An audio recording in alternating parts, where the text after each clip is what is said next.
नमस्कार, आपका स्वागत है आपके अपने YouTube चैनल एक कहानी रमा की ज़ुबानी में। जैसे कि आप जानते हैं कि मैं हर हफ्ते एक कहानी या कविता के साथ प्रस्तुत होती हूँ, तो इसी श्रृंखला में आज मैं आपके लिए लाई हूँ एक कहानी जिसका नाम है इंतज़ार। और ये कहानी श्रीमती वंदना वाजपेयी जी की लिखी हुई है। तो सुनते हैं कहानी इंतजार। देखो, मैं टाइम पर आ गई, कहते हुए दीपाली ने जोर से हाथ लहराया। क्या हुआ? चुप क्यों हो? क्या बिल्कुल बात नहीं करोगे? क्या अभी भी नाराज हो? आज तो टाइम से पूरे 15 मिनट पहले आ गई। देखो अभी सिर्फ 4:45 बजे हैं, दीपाली ने घड़ी दिखाते हुए कहा। आज तो इंतजार नहीं कराया ना? जब टाइम से पहले आ गई तो फिर बोल क्यों नहीं रहे? मेजर शिवांश बोले तो तुम कल भी नहीं थे। बस मैं भी अपने दिल की कह के चली गई। कल की भी डेट बेकार हो गई।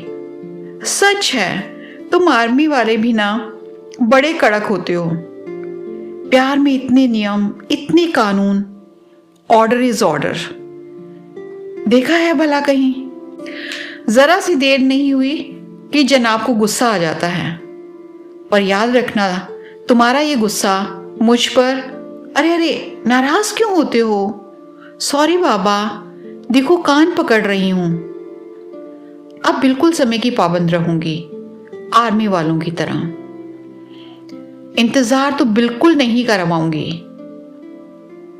मानती हूं कि तुम नाराज हो, होना भी चाहिए, पर मैंने कभी तुम्हें जानकर इंतजार नहीं कराया। तुम नहीं जानते लड़कियों को घर से निकलते समय कितने प्रश्नों का सामना करना पड़ता है। प्यार गुनाह है सबकी नजरों में, पर यह गुनाह जानबूझकर तो नहीं करता। आसमानी हुक्म होते हैं, तभी तो मन खिंचता है किसी डोर की तरह। खैर, अब तो खुश हो जाओ। नहीं होंगे? देखो, मानती हूं दीपावली पर भी मैंने बहुत इंतजार करवाया था। क्या करती? जैसे ही घर से निकलने को हुई, बड़े भैया आकर दरवाजे पर खड़े हो गए और लगे प्रश्न पर प्रश्न करने। कहाँ जा रही हो? क्यों जा रही हो? किसके साथ जा रही हो? मैं तो एकदम डर ही गई। लगता है आज पूरी पोल पट्टी खुल जाएगी। किस तरह से भैया को बातों में उलझा कर निकली, तुम क्या जानो। तभी तो आते ही तुमसे गुस्से में कह दिया था, तुम तो बस बैठे बैठे घड़ी के कांटे गिना करो। हाँ नहीं तो। कितना नाराज हुए थे तुम उस दिन। तौबा तौबा, तुमने इसे अपने इंतजार का अपमान जो मान लिया था। और उसके 2 दिन बाद अम्मा ने घेर लिया। अच्छे घर की लड़कियां यूं सज धज के नहीं निकलती। क्या समझाती उन्हें? कितना दिल करता है कि तुम्हारे सामने सबसे खूबसूरत दिखूं। तुम तो कहते हो कि मैं तुम्हें हर रूप में अच्छी लगती हूं। फिर क्यों होती है ऐसी ख्वाहिश कि मुझे देखने के बाद तुम किसी को ना देखो? घंटे भर जब रसोई में अम्मा के साथ नमक पारे बनवाए थे, तब आप आई थी।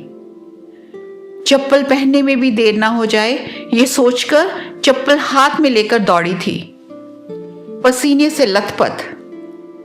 तुम कितना हंसे थे मुझको देखकर। फिर तुमने हाथ मेरे सर पर फेरते हुए कहा था, तुम आज से ज्यादा सुंदर मुझे कभी नहीं लगी। कितने अजीब हो तुम। जिसके लिए मैं दुनिया भर का श्रृंगार करना चाहती हूं, उसी में पसीने से लथपथ अच्छी दिखती हूं। तुम आर्मी वाले भी ना। अब तो इतनी सफाई दे दी, अभी भी नाराज रहोगे? याद करिए मेजर साहब, अभी 1 रोज पहले आपने कहा था कि तुम देर से आती हो, मैं गुस्सा करता हूं। फिर भी मुझे तुम्हारा इंतजार करना अच्छा लगता है। कितना भी लंबा हो ये इंतजार, पर उसके बाद तुम जो मिलती हो। दिल को छू गई थी तुम्हारी बात। तब इसे फैसला कर लिया था, जो मुझे इतना चाहता है उसे इंतज़ार नहीं करवाऊंगी, कभी नहीं। तब से रोज समय पर आ रही हूं, बिल्कुल भी इंतज़ार नहीं करवाती। पर तुम आर्मी वाले भी ना नियम के बहुत पाबंद होते हो। प्यार हो या युद्ध, तुम्हारे कानून भी अलग होते हैं। इसीलिए तो इंतज़ार करवाने की सज़ा मुझे दे गए, जिंदगी भर का इंतज़ार। पर मैं करूंगी ये इंतज़ार, ज़रूर करूंगी, क्योंकि इंतज़ार के बाद मुझे तुम मिलोगे। मिलोगे ना मेजर साहब?